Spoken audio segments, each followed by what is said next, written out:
Whether it's a river, a valley, or just a fancy way to enter your base, sometimes in Conan Exiles you need a good bridge. Today, I've got 3 bridge designs that you can use in your own builds. So, without further ado, let's get started.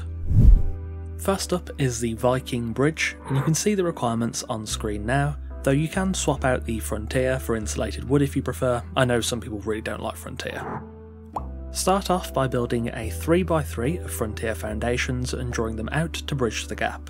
The bridge in this total length is 13 tiles, with a 3x3 at either end and a 1x3 in the centre. Use fence foundations and snap them a notch down on the foundations facing the interior and exterior of the bridge. This is going to be used for the ramps. Cover the rest of the foundations with fence foundations in the normal slot. Use sloping sides to smooth the ends into the ground below.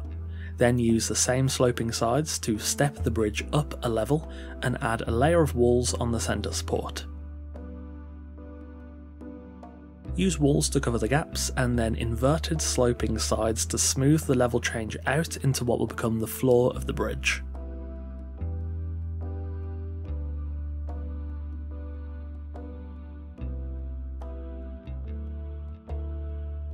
Grab the fence foundations again and snap them a notch down, 1 tile back from the interior side of the 3x3s. This is again for ramp access. Next you want to snap the ramps onto the bridge. Due to the fence foundations you can snap them a little lower than normal, preventing that ugly overhang that kind of juts above the ceiling tile. You can then construct the top of the bridge with frontier ceilings.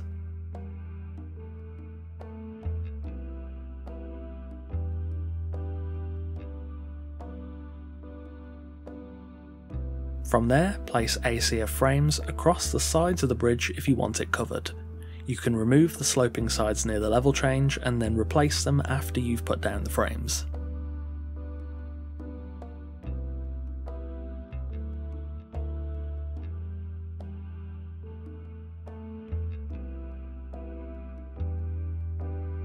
Fence off the ACF frames and replace the central frames over the support with frontier door frames to create real windows.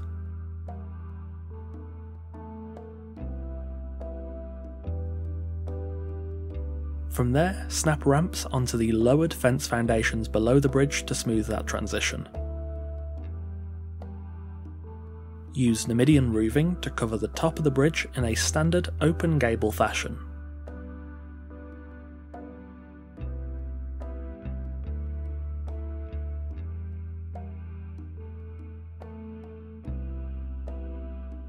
Finish off the roof with rooftop pieces, and in the centre above the support build a 1x1 of frontier real windows and walls. Place ACF frames on either side running in the flow with the roof, and place wall caps on all sides of the walls. You can then place a Numidian rooftop intersection or a rooftop cap atop the roof decoration and finish off the flow of the roof. I initially went with an intersection, but in the end I think a rooftop cap works better. And that is our Viking Bridge. With a little decoration, it looks very nice and fits the environment well. You could get an entirely different feeling by using insulated wood, which may suit better depending on the style you prefer, but I think this works quite well. Next we are moving on to the classical bridge. The requirements are on screen now, and this is a pretty large build designed for gorges or valleys, but it could be modified for rivers too. Start off by building out the length of the bridge, with 2x3 foundation blocks at either end. The length of this design is 20 tiles long and 2 tiles wide, with a 2x2 support column right in the centre. You can manipulate the stability a little here to create 8 tile gaps between each support section, which is integral for this design. By stability manipulation, I mean that you would build 4 tiles out either side from the central column, which is the stability limit, and then 4 tiles out from either end block, thus making an 8 tile unsupported gap.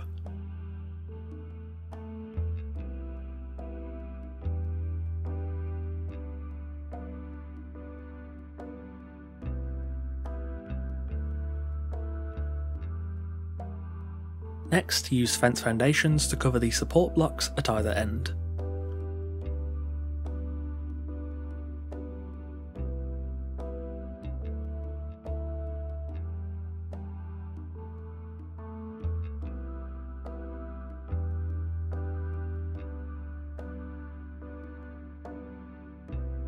Use vaulted ceilings to build up arched sections below the bridge. You can do large or shallow arches, and you can stagger them like I did or do them more sequentially. It's really down to personal taste. Do the same on the central support. In building that support column up, I use the slotting trick to add a bit of detail towards the bottom of the column.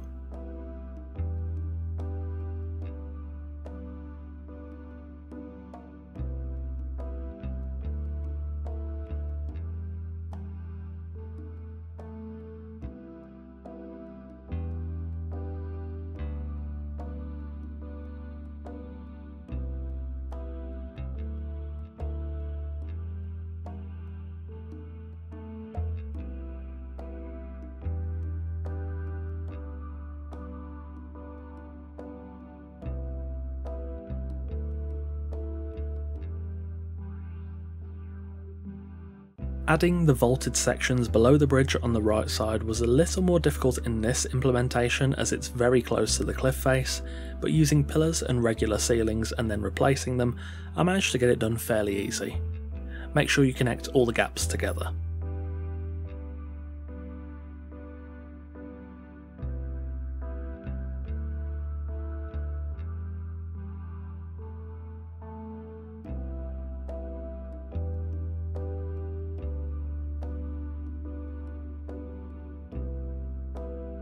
Add vaulted ceilings at regular intersection points, 4 on the central column and 2 on either side of the bridge.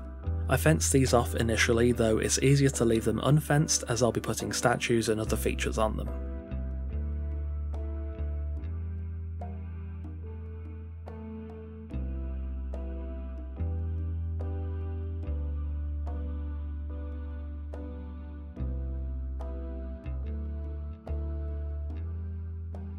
Add staircases to either side of the bridge and then come back to the centre and raise a 2x6 segment above the support.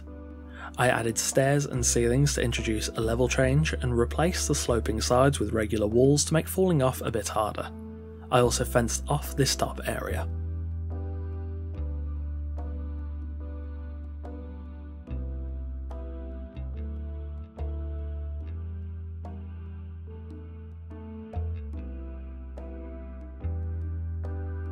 Finally, add large pillars to the vaulted ceilings on the support, and then add a 2x1 strip of vaulted ceilings on either side, 1 tile below the pillar vaulted ceilings.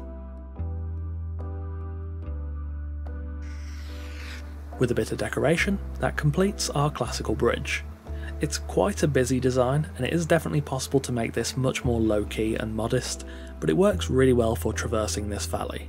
I've knocked the pillars down a tile and added braziers to them, placed statues onto the other vaulted ceilings, and I've even included some extra lighting hanging from the spears of the statues facing into the bridge.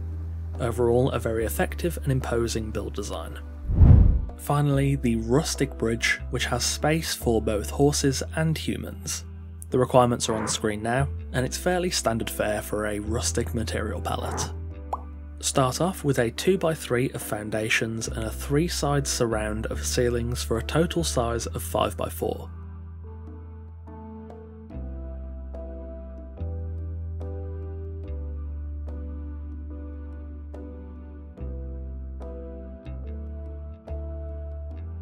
Snap lowered fence foundations onto the interior middle foundations, then raise a 2x1 of ceilings supported by pillars.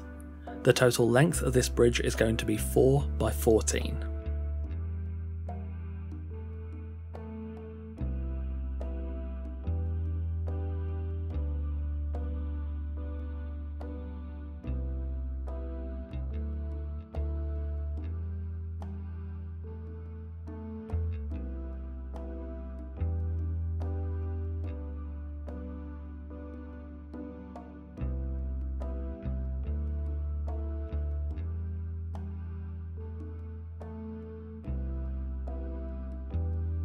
Remove the foundations used to measure the bridge length, and then place lowered fence foundations on the exterior facing side of the bridge endpoints to allow for the horse ramps, and then place ramps in the centre with stairs on either side.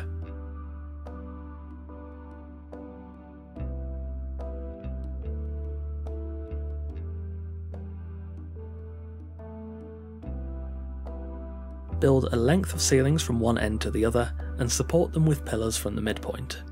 I place sandstone ceilings afterwards to help visualise a level change. You can pretty much ignore those as they're not necessary, aside from those below where the central support will sit.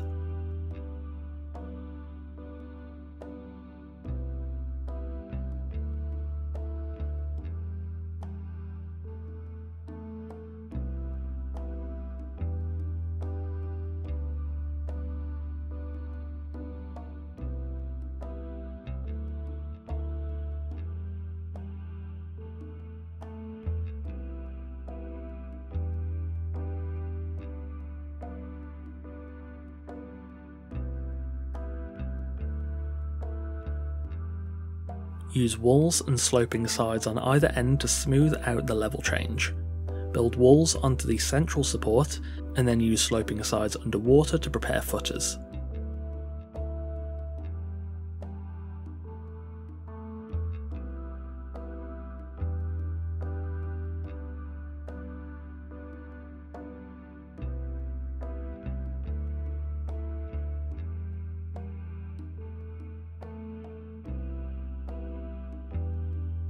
Add a Numidian ceiling on either side of the central support, held up by a pillar underneath. Grab some bridges and use them to fill the gaps on the sides of the main walkway. I find rope bridges worked best, but you can use hanging bridges too.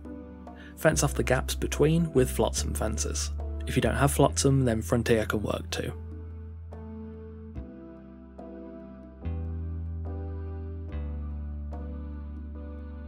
Use Numidian vaulted ceilings beneath the bridge to smooth the transitions and add a bit more shape.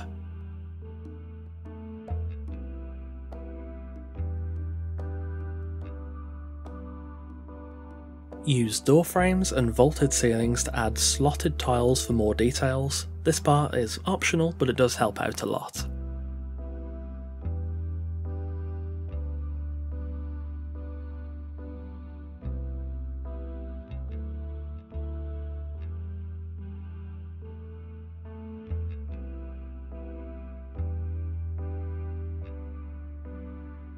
Atop each wall segment, add ACF frames.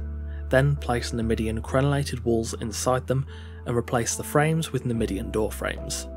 Then you want to add Numidian fences between the door frames.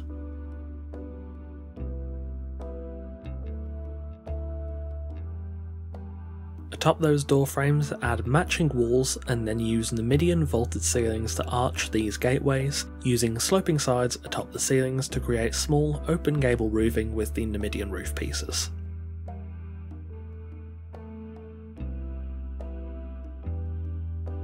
Finally, add stable arches below the bridge connectors and Numidian ramps to the underwater footers.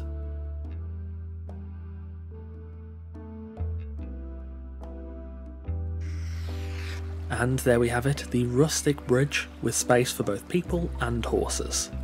The bridges on the sides are ideal for people just walking down, and the raised central section is designed for anyone on horseback.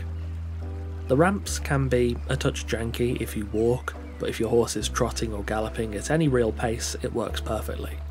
This is a pretty effective take on a rustic yet useful bridge. The best part about all of these bridges is that they're made in segments. Depending on the length of gap you need to cover, you can lengthen or shorten these segments as you wish. Take for example the Viking Bridge. If you need to build to cover a large gap, you just extend the support segments until you reach the finishing platform on the other side, and the opposite is true if you only need to bridge across a very short area. Thank you for watching. These bridges turned out pretty good. There are some more designs I could tackle, so if you want to see 3 more bridges in the future, do let me know in the comments below. Thank you for watching, and of course a massive thanks to our wonderful esteemed coffee cultists for continuing to support the channel over on Patreon.